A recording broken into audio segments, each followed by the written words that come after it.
नमस्कार, आप सभी का जीएस फॉर ऑल में स्वागत है। हम एक वीडियो सीरीज़ ला रहे हैं जिसमें हम सभी स्टेट पीसीएस को कवर करेंगे और इसी क्रम में सबसे पहले हम बिहार पीसीएस को कवर कर रहे हैं क्योंकि इसका एक बहुत बड़ा रीज़न है।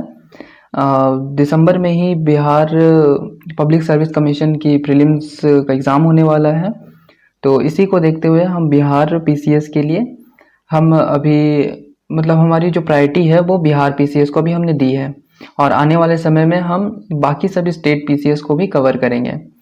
तो चलिए शुरू करते हैं।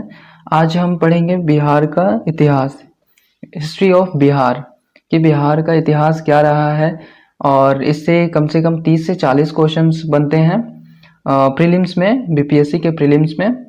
तो आज हम देखेंगे कि बिहार का इतिहास कैसे इसकी शुरुआत हुई, क्या क्या इसके प्रमुख केंद्र रहे। तो चलिए शुरू करते हैं।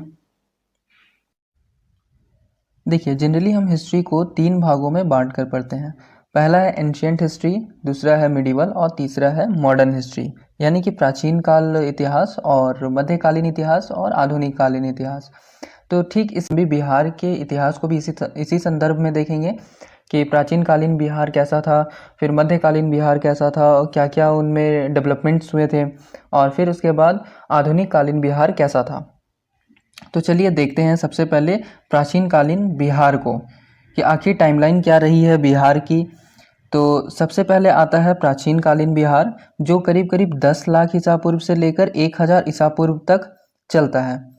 और फिर उसके बाद आता है मध्यकालीन काल और फिर उसके बाद आता है आधुनिक काल। तो मध्यकालीन काल जो है वो करीब करीब 1206 ईसा पूर्व से लेकर 1765 ईसा पूर्व तक चलता है। और फिर आधुनिक काल है ये 1765 ईस्वी से लेकर अब तक चल रहा है। ठीक है, तो अब इतिहासकारों ने भी इसे आसान बनाने के लिए इन्होंने क्या किया कि प्राचीन कालीन बिहार को भी इन्होंने 2 अलग अलग भागों में बांट दिया। तो जिसमें कि सबसे पहला है प्रागैतिहासिक काल और दूसरा है ऐतिहासिक काल। और प्रागैतिहासिक काल हम उस काल को कहते हैं जिसमें हमें कोई भी लिखित साक्ष्य नहीं मिलते हैं। जैसे कि कहीं पर कोई औजार मिल गए तो हमें किसी तरह का कोई भी लिखित साक्ष्य नहीं मिलता है। और ऐतिहासिक काल हम उस काल को कहेंगे जहाँ पर हमें लिखित साक्ष्य प्राप्त होते हैं। तो प्रागैतिहासिक काल को भी इन्होंने 6 अलग अलग भागों में बांटा है। तो पहला है पुरापाषाण काल, जो करीब करीब 10 लाख ईसा पूर्व से लेकर 11,000 ईसा पूर्व तक के काल को पुरापाषाण काल कहा जाता है। फिर उसके बाद आता है मध्यपाषाण काल, जो 11,000 ईसा पूर्व से लेकर 6,000 ईसा पूर्व तक चलता है। फिर उसके बाद शुरू होता है नवपाषाण काल। नवपाषाण काल वो करीब करीब 6,000 ईसा पूर्व से लेकर 4,000 ईसा पूर्व तक के काल को कहा जाता है। फिर शुरू होता है कालकोलिथिक युग और फिर लौह युग। तो इस तरह से प्रागैतिहासिक काल को हमारे काल में हम देखेंगे कि बिहार में किस तरह के साक्ष्य प्राप्त हुए हैं और किस जगहों में क्या क्या चीज़ें हमें मिली हैं, जिसे हमें ये जिसे ये साबित होता है कि बिहार का कुछ ना कुछ संबंध रहा है प्राचीन कालीन युग से, प्रागैतिहासिक काल से। फिर उसके बाद हम लोग देखेंगे ऐतिहासिक काल।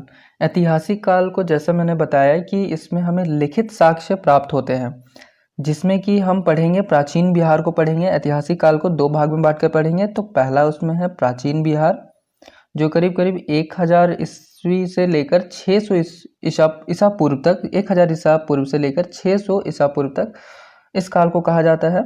और फिर उसके बाद शुरू होता है धर्मों का उजागर, जहाँ पे जैन और बौद्ध धर्म जो है वो मुख्य रूप से बिहार के लिए प्रमुख धर्म है, और जिनके बारे में हम पढ़ेंगे आगे डिटेल में कि आखिर इन धर्मों की किस तरह से शुरुआत हुई, किस तरह से ये प्रमुख केंद्र बने, कौन कौन से जगह सबसे ज़्यादा महत्वपूर्ण है। तो इन सभी चीज़ों के बारे में हम ऐतिहासिक काल में पढ़ेंगे। फिर उसके बाद आता है मध्यकालीन बिहार। मध्यकालीन बिहार जो है वो करीब 1206 ईस्वी से लेकर 1765 ईस्वी तक चलता है।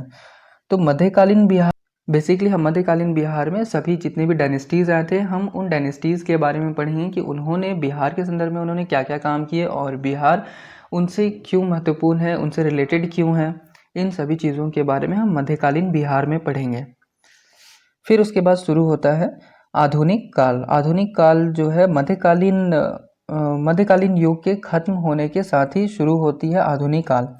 जो करीब करीब बिहार का आधुनिक काल जो है वो 1765 ईस्वी से लेकर 1947 ईस्वी, जिसे हम आधुनिक बिहार के रूप में कहेंगे।